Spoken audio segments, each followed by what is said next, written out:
Advocate শিশির মনির বট আইডির বিষয় এসেছে, অনলাইন ক্যাম্পেইনের বিষয় এসেছে। এটা নিয়ে আমরা অনেকবার কথা বলেছি, কিন্তু একটা সাম্প্রতিক ঘটনার কারণে আবারও আপনার কাছে জানতেই চাই যে চাঁদপুরে যে ঘটনাটি হয়ে গেল, আপনি জানেন যে একটা ফেক একটা ছবি পোস্ট করার কারণে সেখানটা সংঘর্ষ হলো এবং 25 জন মানুষের সংঘর্ষে আহতও হলো। এই প্রবণতা জামাতের ভেতরে কি করে এলো? জামাত তো সততার কথা বলে, সৎ রাজনীতির কথা বলে, তাহলে জামাত কেন ফেক ছবি এডিট করে পোস্ট করবে জামাতের কোনো নেতা? আমি একটু পিছনে দিয়ে যাই, আসতেছে এই প্রশ্ন আসতেছে খুব কম। আমার আপা বলেছেন যে ৭,৫০০কে বহিষ্কার করেছেন দল থেকে। করছেন তো, intention is good, disciplinary action নিচ্ছেন। যেহেতু কন্টিনিউয়াসলি হচ্ছে, তাহলে মনে হচ্ছে যে অ্যাকশনটা নিচ্ছেন ওই অ্যাকশনটা কার্যকর হচ্ছে না। যদি কার্যকর হতো তাহলে কয়েকটা নেওয়ার পরে বন্ধ হয়ে যাওয়ার কথা। সেটা নিতে নিতে ৭,৫০০-এর বিরুদ্ধে নিয়েছেন বলে এখানে স্বীকৃতি আছে। যদি তাই হয়ে থাকে তাহলে আমার ধারণা they should redefine their policy, যে কেন হচ্ছে না তাহলে ওয়ার্কটা।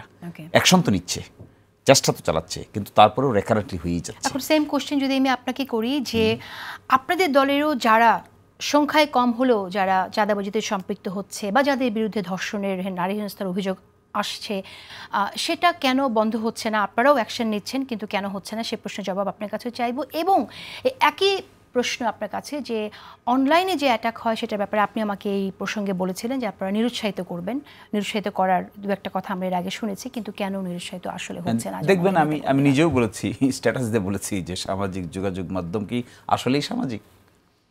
কারণ যে সমস্ত শব্দ, যে সমস্ত ওয়ার্ড, চিহ্ন ব্যবহার করেন, কে করেন, কোথা থেকে করেন, আজকেও আমি সকালবেলা তার শিকার হয়েছি। আমি জনাব তারেক রহমানের একটা বক্তৃতার প্রশংসা করতে গিয়ে বলেছিলাম যে আমার কাছে মনে হয়েছে যে তিনি প্রফেশনালদের অ্যাডভাইস নিয়েছেন। আমি প্রশংসা করে বলেছিলাম। কেন প্রফেশনালদের অ্যাডভাইস নিতে বলেছে? এই জন্য আপনি যদি আমার ওই নিউজের নিচের দিকে গিয়ে দেখবেন, যদি ১,০০০ কমেন্ট পড়ে থাকে, ৬০০ কমেন্ট পাবেন গালাগালি।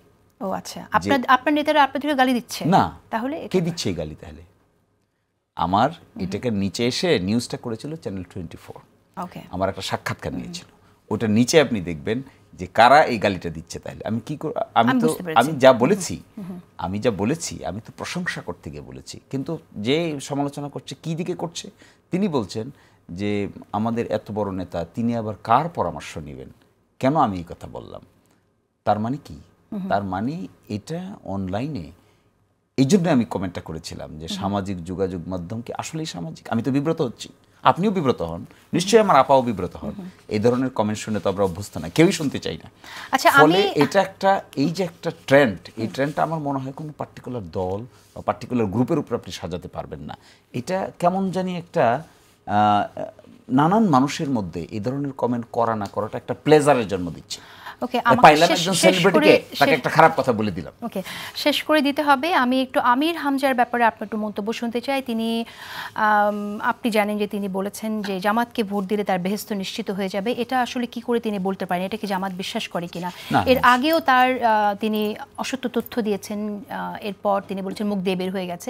কিন্তু জামাত ভেস্তে যাওয়ার কথা অন্যকে বলছে, নিজে জামাতের একজন নেতা তিনি নিজে অসত্য বলছেন এবং তার বিরুদ্ধে কোনো ব্যবস্থাও নেওয়া হচ্ছে না। তো আপনার বক্তব্য শুনি। বক্তব্যের কথা বলছেন, এই জন্য তার বিরুদ্ধে ব্যবস্থা নেওয়া হয়েছে, তাকে দৃষ্টি আকর্ষণ করা হয়েছে এবং তারপরেই তিনি আরেকটা বক্তব্য দিয়েছেন। আমি মনে করি না এটা সঠিক। জামাতকে ভোট দিলে কেউ বেহেস্তে চলে যাবে, আরেকজনকে ভোট দিলে কেউ বেহেস্তের বাইরে চলে যাবে, এই প্রপাগান্ডাটা I don't think is good. এটা যদি আমি সুনির্দিষ্টভাবে তার বক্তব্যটা শুনি নাই, কিন্তু আমি আজকে এখান থেকে বের হয়ে আমি এটা দেখব এবং আমি আমার সংগঠনের কিংবা দলের উচ্চ পর্যায়ের নেতৃবৃন্দের দৃষ্টিতে আনবো, যে কেউ, আমিও যদি এরকম বলে থাকি, আর কেউ যদি কেউ এরকম বলে থাকে, তাহলে এটা যেন ইমিডিয়েটলি স্টপ করা হয়। We don't subscribe this view. Okay, আপনি কিছু বলতে চান ব্যারিস্টার রুমিন? এখানে কিছু অ্যাড করতে চান? হ্যাঁ, দেখুন, সামাজিক যোগাযোগ মাধ্যমে আমাদেরকে যেভাবে হেনস্থা করা হয় এবং বিশেষ করে নারীদেরকে যেভাবে হেনস্থা করা হয়, যেই ভাষায় করা হয়, এটার শুরুটা আমরা দেখেছিলাম শেখ হাসিনার সময়, আওয়ামী লীগের সময়। এবং তখন যেহেতু খুব ভোকাল মানুষ খুব কম পাওয়া যেত, খুব বেশি পাওয়া যেত না, এবং তার মধ্যে আমি একজন এবং আমি নারী, আমাকে একেবারে বাজে ভাষায় আক্রমণ হয়েছে। সেটা এখন থেকে শতগুণ বেড়ে বৃদ্ধি পেয়ে সেটা একই চর্চাটা আমরা দেখছি। সো তাহলে আমাদের বলতে হবে এই যে আমরা পরিবর্তনের বাংলাদেশের কথা বলছি, পরিবর্তনের রাজনীতির কথা বলছি, তরুণদের হাতে নতুন বাংলাদেশ গড়বার কথা বলছি, আমি তো এই জায়গাটাতে অন্তত তো কোনো শুভ পরিবর্তন আমি দেখতে পাচ্ছি না। ওকে, অ্যাকোমোডেটিভ ইসলাম নিয়ে কথা বলতে চেয়েছেন, কিন্তু আমার ধারণা এটা অনেক সময় লাগবে, আমাদের একেবারে সময় 30 সেকেন্ডসে যদি বলতে পারেন। আমার আপা বলেছিলেন যে আমরা অ্যাকোমোডেটিভ ইসলামের কথা বলছি। ইসলাম কিন্তু একটা বৃহৎ ব্যাপার, এটার মধ্যে জীবন বিধানের নানা দিক এবং বিশ্লেষণ আছে। এটাকে আমরা সংক্ষিপ্ত 2-4টা বিধানের মধ্যে আবদ্ধ করলে হবে না। It's a very wide range of issues covered by Islam. এই ক্ষেত্রে কেউ যদি বলে Islam is accommodative, yes, Islam is accommodative, why not accommodative? আচ্ছা, আবার অনেকে ভিন্ন মত রাখেন যে ইসলাম সব জায়গায় একই রকম, কোরআন তো একটাই, কোরআনের আইনে যদি আলোকিত আইন হয় তখন একই আইনই ফলো করতে হবে। এই যে একই আইন, এই একই আইনের মধ্যে যে different sector, different fragment, different ইস্যুসকে ডিল করার যে ক্যাপাসিটি, এটা ইসলাম has। আচ্ছা, শিশির ভাই, আপনাকে তো পাবো না, আমি আপনাকে একটা প্রশ্ন করি। আমি যে দেখা করব আপনার সাথে। আপনারা বলছেন অ্যাকোমোডেটিভ হবে ইসলাম, মানে আপনাদের দল যেটা করছে ঠিক আছে।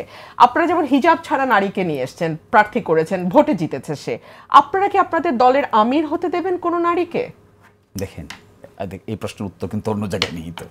এখন কে হিজাব পড়বে আর কি হিজাব পড়বে না, তাকে আমি ঠিক করে দেব না? কিন্তু আপনি এই প্রশ্নের উত্তর যদি চাই যে মানে একজন নন হিজাবিত নারী, আমি দিচ্ছি আপনাকে। Right two privacy must be protected. যেমন আমরা এখানে 3 জন মানুষ আছি, আমরা কি বিভিন্ন পোশাকে আছি না, এখানে আলোচনা করছি না? Where is the problem? কোনো প্রবলেম তো এখানে হচ্ছে না। এখন তিনি বলছেন দেখুন, ইসলামী অর্গানাইজেশন হিসেবে এর গঠনতন্ত্রের মধ্যে যে ধরনের বিধান আছে, এই বিধান মেনে তো আপনাকে এটা ফলো করতে হবে। আচ্ছা, আমি